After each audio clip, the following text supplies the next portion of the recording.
Hello అందరికీ! Welcome back to Vinoda's world. ఈరోజు మన ఛానల్‌లో వచ్చేసి బియ్యపిండి చెగోడీలు అండి. ఇవి ఎక్కువగా స్వీట్ షాపుల నుంచి మనమైతే తీసుకొచ్చుకొని తింటూ ఉంటాము. ఇవి చేయడం చాలా కష్టం అని అనుకుంటూ ఉంటాం కదండీ! కానీ చాలా ఈజీ మెథడ్‌లో కరకరలాడుతూ ఎలా చేయాలో ఈరోజు వీడియోలో అయితే చూపిస్తానండి. వీటిని 2 విధాలుగా ఎలా చేసుకోవాలో చూపిస్తాను. మన వీడియో ఎక్కడ స్కిప్ చేయకండి. అలా అయితేనే మీకు పూర్తిగా అర్థమవుతుందండి. సో ఇంక లేట్ చేయకుండా ప్రాసెస్ అయితే స్టార్ట్ చేద్దాము. ముందుగా మనము ఏ కప్పుతోనైతే బియ్యపిండి తీసుకుంటామో అదే కప్పుతో 1 కప్ అయితే వాటర్ అయితే తీసుకున్నాను. బాండీ అయితే స్టవ్ పైన పెట్టేసి దాంట్లో 1 స్పూన్ వాము, జీరా, పసుపు, సాల్టు, కారము, కొన్ని నువ్వులు, 1 స్పూన్ దాకా నువ్వులు. ఇదొచ్చేసి పాల మీద మనం మీగడ తీస్తూ ఉంటాం కదండీ! మీగడ కానీ, నెయ్యి కానీ మీ ఇష్టం ఏదైనా వేసుకోండి. ఇవన్నీ వేసి వాటినైతే మరగనిద్దామండి. ఇప్పుడు ఇదే కప్పుతో మనము వాటర్ అయితే తీసుకున్నాం కదా! అదే కప్‌తో మనము వరిపిండి కూడా తీసుకోవాలన్నమాట. ఎక్కువ క్వాంటిటీ తీసుకోకూడదు. మనము ఎన్ని కప్పుల వాటర్ అయితే వేస్తామో అంతే వరిపిండి కూడా తీసుకోవాలండి. సో ఇప్పుడైతే నేను 1 కప్ దాకా వరిపిండి అయితే తీసుకొనైతే పక్కన పెట్టేశానండి. ఈ లోపుగా చూడండి మన ఎసరైతే పెట్టేసుకున్నాం కదండీ! అదైతే మరిగిపోతూ ఉందండి. వెన్న కూడా ఇప్పుడే కరుగుతుంది కదా! సో ఒక 5 నిమిషాలు అయిన తర్వాత మనకైతే పూర్తిగా ఎసరైతే మరిగిపోయిందండి. ఈ ఎసరు మరిగిపోయిన తర్వాత బియ్యపిండి ఉంది కదండి దాంట్లో వేస్తూ దాన్ని ఉప్పాలన్నమాట. ఇలా మెల్లమెల్లగా తిప్పుతూ ఉండాలి. స్టవ్ సిమ్లో పెట్టేసి దాన్ని మాడిపోకుండా కలుపుతూ ఉండాలండి. మనం జొన్న రొట్టె చేసుకుంటే ఎలా అయితే ఎసట్లో పిండి వేసి ఉప్పుతామో అలాగే దీన్ని కూడా పొడి పొడిలాడుతూ చేసైతే ఇప్పుడైతే స్టవ్ కట్టేసి పక్కన పెట్టుకోవాలండి. చాలా వేడిగా ఉంటుంది కదా, కాలిపోతుంటుంది కాబట్టి ఇప్పుడైతే నేనైతే స్టవ్ కట్టేసి అయితే దీన్ని పక్కన పెట్టేస్తానండి. అది ఆరిపోకుండా ఉండడానికి పైన ఒక మూత పెట్టేసి అయితే ఉంచండి.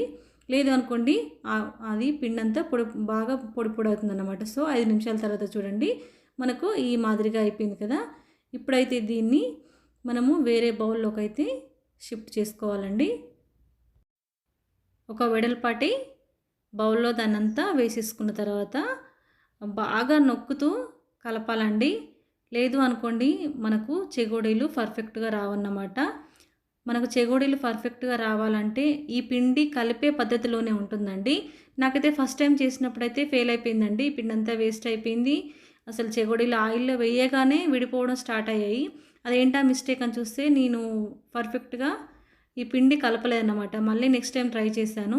సో ఇప్పుడు పర్ఫెక్ట్గా అంటే చాలా మంచిగా పిండి అయితే కలిపానండి. సో ఈ విధంగా 10 నిమిషాలు కలుపుతూ ఉండేసరికి మనకు ఈ విధంగా ముద్ద అయితే రెడీ అయిపోతుందండి.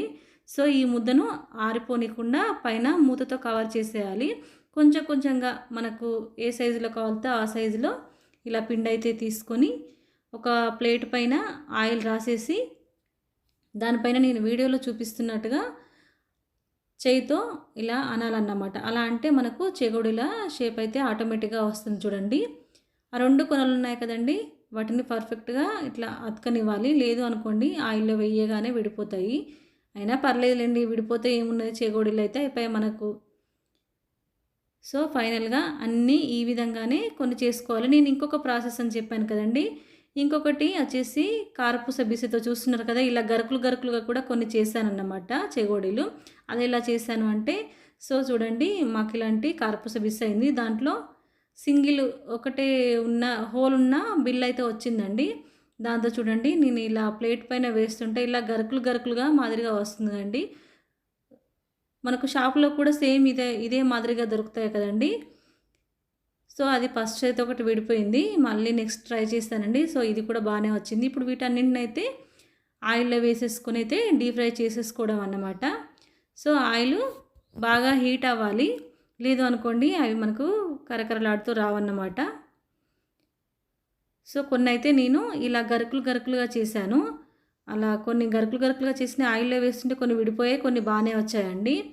అలా కొన్నే చేశాను కానీ మిగతావన్నీ మాత్రం ఇలా చేయితోనే చేశానన్నమాట. అలా చేస్తూ చేస్తూ ఉండగా పర్ఫెక్ట్ షేప్‌లో అయితే మనకు చెగోడీ వస్తుందండి చూడండి. ఫస్ట్ చేసినప్పుడు కొన్ని పల్చగా, కొన్ని సన్నగా వచ్చాయి. కానీ తర్వాత చూడండి ఎంత బాగా వచ్చాయో. మనకు షాప్‌లో కొన్న మాదిరిగానే వచ్చాయండి. సో వీటన్నింటిని అయితే నేను ఆయిల్‌లో వేసి అయితే డీప్ ఫ్రై అయితే చేసుకున్నానన్నమాట. సో డీప్ ఫ్రై చేసుకున్న తర్వాత పూర్తిగా వీటిని చల్లారిన తర్వాత ఒక ఎయిట్ బాక్స్లో పెట్టి స్టోర్ చేసుకున్నాం అనుకోండి, మన బియ్యపిండి చెగోడీలు అయితే రెడీ అయిపోయినట్టేనండి.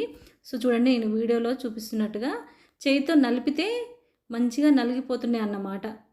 ఎంత బాగా వచ్చాయో తెలుసా. మీరు కూడా లేట్ చేయకుండా ఈ విధంగానే ట్రై చేసి ఎలా వచ్చిందో నాకైతే కామెంట్ అయితే చేయడం మాత్రం మర్చిపోకండి. ఉంటా మరి మళ్ళొక వీడియోతో మీ ముందుకు, మీ వినోదాశ్వరుడు.